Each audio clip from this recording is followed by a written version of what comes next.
आणि नितेश राणे यांच्या एका मागणीने पुन्हा वाद निर्माण व्हायची शक्यता आहे। नितेश राणे यांनी मुख्यमंत्री देवेंद्र फडणवीसांना पत्र लिहित वराह जयंती राज्यभर अधिकृतरित्या साजरी व्हावी याची मागणी केली आहे। तसंच शासन स्तरावर या दिवशी विशेष कार्यक्रम, प्रवचन, सांस्कृतिक कार्यक्रम, पूजा अर्चा करण्याबाबत योग्य ती अधिसूचना द्यावी असंही त्यांनी या पत्रात नमूद केलेलं आहे।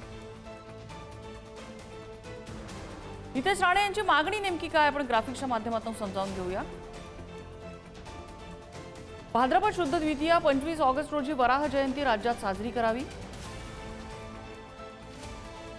सरकारने हा दिवस वराह जयंती उत्सव दिन म्हणून घोषित करावा।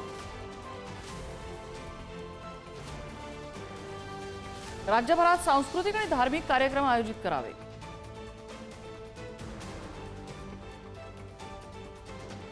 शाळा कॉलेजमध्ये वराह अवताराच्या इतिहासावर व्याख्यानं आयोजित करावी।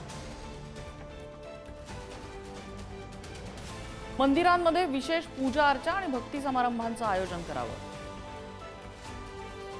जास्त हिंदू समाजाने कानकोपऱ्यात ही साजरी करावी। कोणी कुठेही या संबंधित कुठल्याही पद्धतीचा विरोध करत असेल आमच्या वराह देवाला, त्याला चोख प्रतिउत्तर आमचा हिंदू समाज निश्चित पद्धतीने देईल। पण आमच्या हिंदू धर्मामध्ये वराहाला ज्या पद्धतीने विष्णूचा अवतार आम्ही समजतो, म्हणून कोणीही आम्ही कोणाच्या सणासुदीकडे वाकड्या नजरेने पाहत नाही, कोणालाही आपला सण साजरा करण्यामध्ये थांबवत नाही। म्हणून कोणीही आमच्या वराह जयंतीला च्या बाबतीमध्ये कोणी काही तक्रारी केल्या, कोणी अडचण आणण्याचा प्रयत्न केला तर त्याही गोष्टी आम्ही खपवून घेणार नाही, ही भूमिका आमची असेल।